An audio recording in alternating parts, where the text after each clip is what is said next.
Non, la FECAFOOT n'avait pas interdit ou dissous la Ligue. Non. La Ligue est une entité qui a pour membres les clubs de Ligue 1 et de Ligue 2. Les missions, ou bien la mission principale de la Ligue, c'est d'organiser les championnats Elite 1 et Elite 2. Vous comprenez? Ce sont les propres membres de la Ligue qui se sont réunis en Bankomo, sous la présidence du professeur Nkoumvondo, mon ami le professeur Nkoumvondo, qui se sont réunis et qui ont reproché, qui ont critiqué la gestion opaque du général Semengue.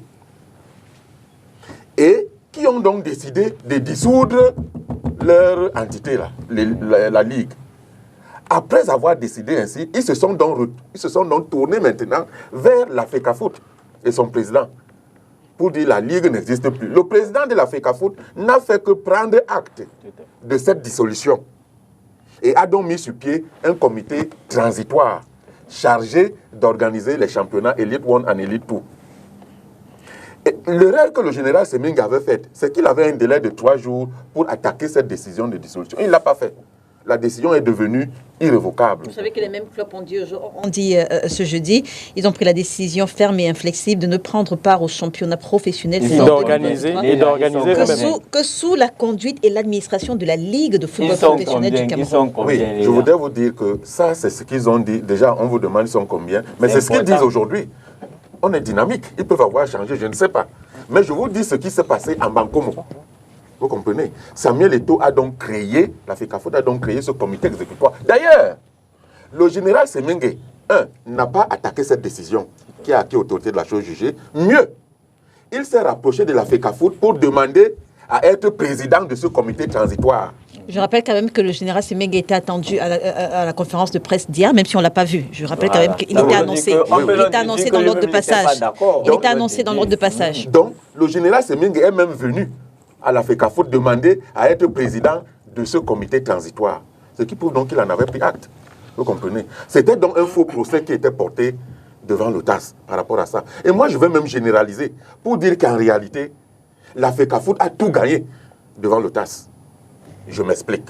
Parlant des dernières décisions. Je dis toutes les décisions qu'ils ont pour l'essentiel. Expliquez-nous, maître. D'abord, sur la vacance de Samuel Eto'o. On est d'accord. On est d'accord, il a gagné. Voilà. Le retour de Guiba Gassama. Voilà. Quand vous prenez le retour de Guiba Gassama, oui. Pourquoi je dis que Samuel Eto'o a gagné? En fait, le TAS ne dit pas que on avait eu tort sur le fond de sanctionner Guiba Gassama.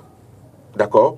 On dit simplement que les conditions de régularité de sa convocation à l'Assemblée générale n'étaient pas réunies. Parce que qu'est-ce qui s'est passé? On a pris acte de ce que Guiba Gassama avait violé de manière flagrante son devoir de réserve de membre du comité exécutif. On l'a convoqué à la session du comité exécutoire qui se tenait à Limbe.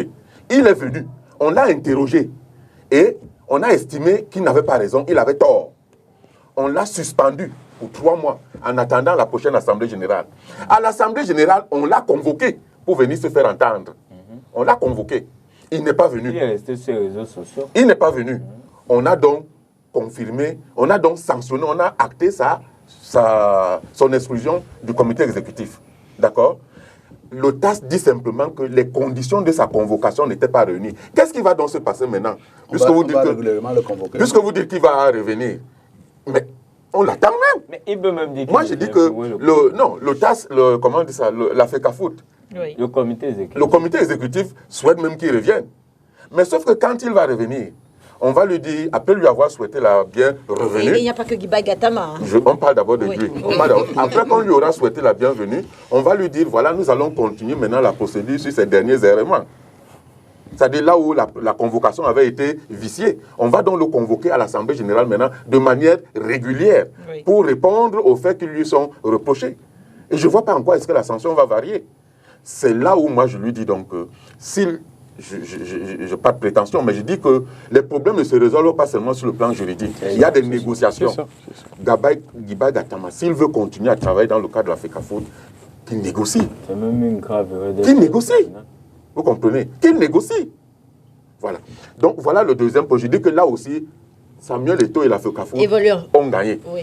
Maintenant, vous prenez la résolution numéro 15, qui est la principale, c'est-à-dire les résolutions de l'Assemblée du 27 voilà, août 2022. Oui. 27 août 2022. La principale résolution là-dedans, c'est la résolution numéro 15. C'est celle qui créait les commissions juridictionnelles. Donc, ce sont ces commissions, par exemple, qui ont sanctionné Panthère de Banganté. Vous comprenez? Alors, oui, Panthère Djindé. Le TAS dit ceci. Parce que qu'est-ce qui était demandé au TAS? C'est d'annuler cette résolution et d'annuler toutes les décisions qui avaient été prises par ces commissions. Le TAS dit, j'annule les commissions.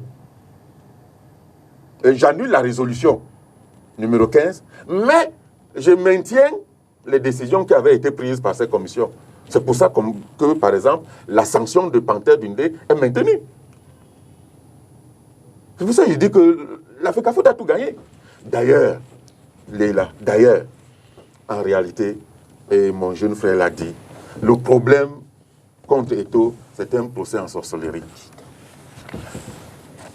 Les critiques qu'on formule dans la manière dont les commissions juridictionnelles ont été formées, c'est comme ça que ça a toujours fonctionné.